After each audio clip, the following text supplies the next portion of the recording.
너 우리 경기도의 경기라는 이름이 내년이면 무려 1000년이 되는 거 알아? 1000년? 1000년이라고 하니 왠지 환상 속의 도시 같다. 1000년의 해를 맞이해서 경기도에서는 투어를 다니며 우리 도민들의 의견을 모으고 있대. 모아서 뭐하게? 우리의 의견을 모아 정책이 되게 한다는 거지. 단순히 1000년이 된 환상 속의 도시가 아니야.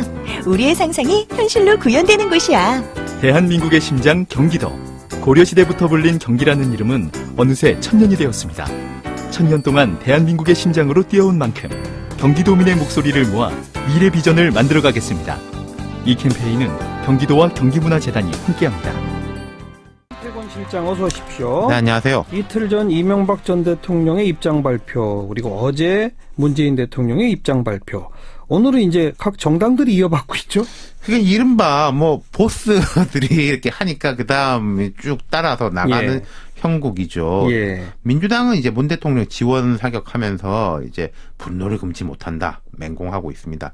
추미애 대표는 이전 대통령이 정치 보복과 보수 괴멸 등 격한 표현으로 자신을 향해 좁혀오는 검찰 수사를 비판했지만 곧 억지 주장이라는 것이 드러났다. 네. 이러면서 이것은 이제 바깥의 정치 보복이 아닌 내폭, 내부 고발이다. 내부 고발. 예, 이렇게 이야기를 했어요. 그러니까 이전 대통령 밑에서 일하던 사람들이 그렇죠. 이야기를 하고 있다. 그렇죠. 검찰에서. 예. 근데 이게 지금 이전 대통령 측에서 오늘 이제 민주당 박홍근 의원을 고발했는데 허위 사실 유포 그리고 네.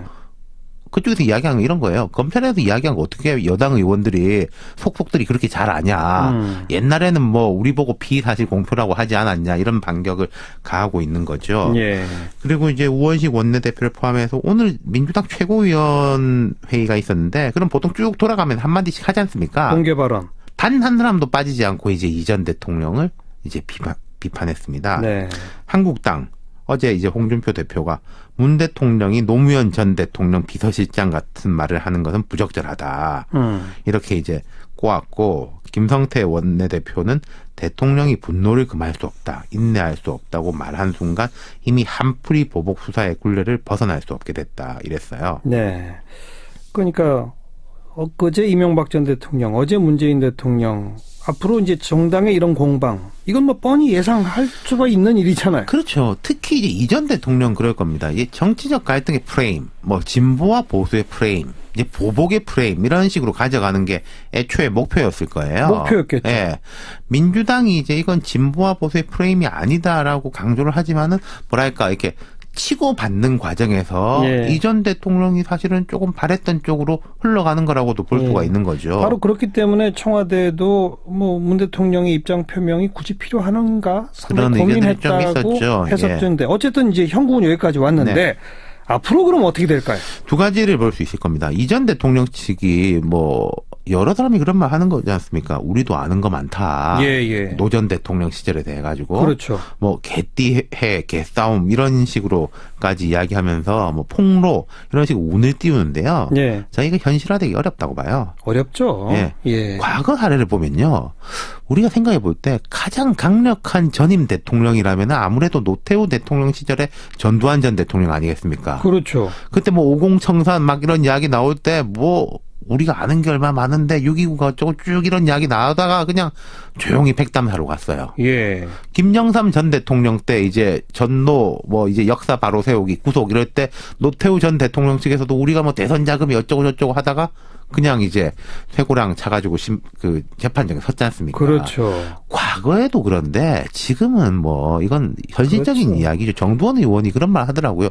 총칼 들고 대포 미사일하고 싸우겠단 말이냐. 네. 이 현실적인 부분은 이런 거고. 그러니까 살아있는 현재 권력이 과거 권력이 자기들이 뭘 갖고 있다라고 아무리 엄포를 놔도 그렇죠. 사실 살아있는 현재 권력을 상대로 싸움을 걸어서 뭘 하기가 어렵다. 네, 이건 현실의 이야기를 드린 것이고 나머지 하나는 정치적인 전선의 부분인데요. 네.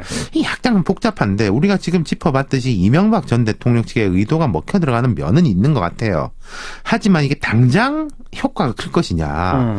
이전 대통령이 보수의 구심점이라든지 박근혜 전 대통령처럼 강력한 지지층 소수이나마 이런 것에 이미지를 가지고 있는 사람은 아니거든요. 예. 다만 자유한국당의 엄호를 이끌어낸 것은 아마 효과일 겁니다. 기대했던. 예. 그러니까 나를 더 건드리면은 통로의 영역 말고 전국이 순조롭지 않을 것이다. 뭐 이렇게 해가지고 한국당에 끌고 들어가는 건데, 근데 만약 검찰이 이 전 대통령 부른다고 그래서 한국당이 그걸 이유로 뭘 보이콧하고 그럴까?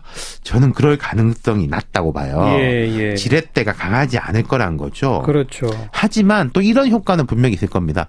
청와대하고 여당이 부담이 좀 늘어나긴 할 거예요. 단기적으로는 몰라도 중장기적으로 볼 때. 예. 사실 지금 문 대통령 지지율이 70%라는 것은 중도층까지도 다 지지한다는 뜻이거든요. 그렇죠. 근데 이런 강한 반응은 원래의 지지층을 결집시키는 효과는 가져오겠지만은 그 원래 지지층하고 중도층의 거리감이 좀 생길 수 있는 거거든요.